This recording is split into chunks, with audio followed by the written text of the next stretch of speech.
So, I designed a complete brand identity and a mobile app for Kenyan Chama saving platform. From the logo to the color system, all the way to a working prototype that is very interactive and you can use fully to see how the system works. And this is how I did everything in 1 week.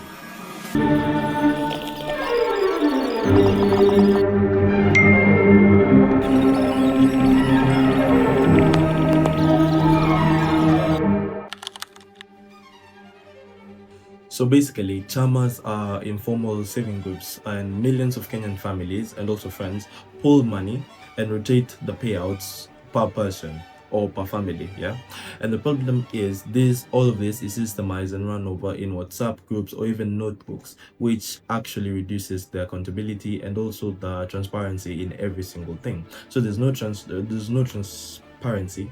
Jesus, there's no transparency. There's no record of who actually paid, and there's no trust signals whatsoever. And every other app that's trying to design this is a bit too bold when it comes. It doesn't bring out the thought of family, or it doesn't have. Every brand has a personality, and the personality shows corporate, and we don't want that. So we actually moved to a brand design that actually shows more warmth, that actually makes a person feel like they're with friends or family. That's why we choose every single thing and every single detail that you're going to see in the next segment. And so, before I even opened Figma or even Figma or even CapCut or Canva or whatever, I actually thought about what this brand brings out. What will I think when I look at this brand? Yeah, and so I actually wanted to know what the brand believes in, and the brand believes in togetherness. So that's where the Pamoja name came up, togetherness. And so I wanted it to feel like it was built by someone in the community, not some big corporate thing that actually looks so complex, so systemized. No, it's systemized, but it's warm and welcoming. So that was why I chose a warm outlook of it, not because of aesthetics, because of the welcoming personality it brings out. And so, not copying every other fintech in Africa or East Africa that actually uses blue or red or bold colors. I just wanted a soft outlook on everything. So yeah, so basically that's where I came up with the warm design. And to me, this is actually a comfortable looking app, which is easy to navigate and everything, etc. So moving on to the UI design, how did I design the UI and in what places?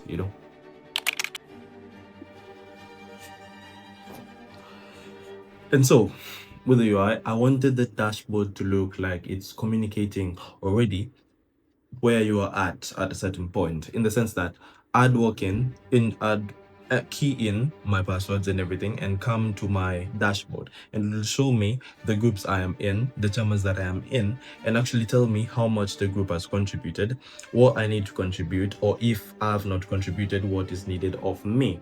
So basically, no one or no particular person, whether it's a person educated in tech, a literate person, or an illiterate person, will have a hard time using it, in the sense that you don't have to open anything else to actually come and look at how the group is doing, or like the deadlines and everything. So that's how I designed the dashboard. Basically, the floating balance card and the chama cards with all the member avatars, the numbers and the names, and also the payout date. So every single element has a job. There's no additional things for visuals or anything. Every single element has the job. And so moving on forward to the contribution screen. Now, this is a moment where I'm really proud of, because you're required to chip in a certain amount, yeah, at a certain time, of course, and it's already pre-selected, in the sense that if we are to put in 3,000 Kenya shillings to the chama in the end of this month, it's going to be pre-selected as default in the M-Pesa.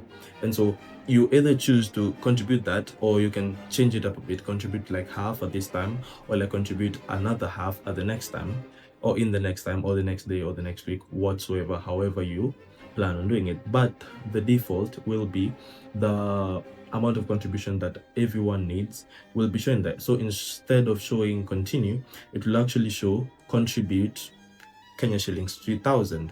And most users will pay in two taps, basically logging in and clicking that button, keying in your pin, and bam, you're already paid. So this is a very simplistic user interface. It's very complex in the background, but in the user interface, it's very, very easy to use. You can actually teach a person to use it in just like 5 seconds, and that was what we were aiming for. Simplicity but complexity at the same time. So it's a good balance when it comes to think about it. So after the user interface, we go forward to the prototype. So the prototype basically is a visual illustration of how the app should look like. Not the app itself, yes, but a visual representation, a working visual representation. So basically, we built it fully. Everything interactive, from the dashboard, from the pin, to even receiving a receipt on your end of you having have paid it, so that to keep your own personal record for of course your transactions. So I'll be showing you how this works and how everything looks, how everything feels, how everything interacts with each other. So yeah, so we moved on forward to that, so that because we have to give an outlook to the clients of how the thing should work, so that they know if we can change something, so that we can proceed to the actual making and coding of the application. It's basically interactive UI, I think so. So yeah, so basically that was the full walkthrough of everything, the application, everything we did in a whole week. It was kind of a challenge because no, I put myself up to a challenge because I wanted to see how much I can push myself, balancing everything and actually getting to work on the agency. So the full case study, the presentation deck, and the interactive prototype will be linked in the description below. And of course, next week we'll be doing another thing. Of course, not the same kind of challenge. We could even try making 10K in a week, but that's for next week. Yeah, we just know when the time comes. So subscribe, like, continue watching, and welcome to Far East.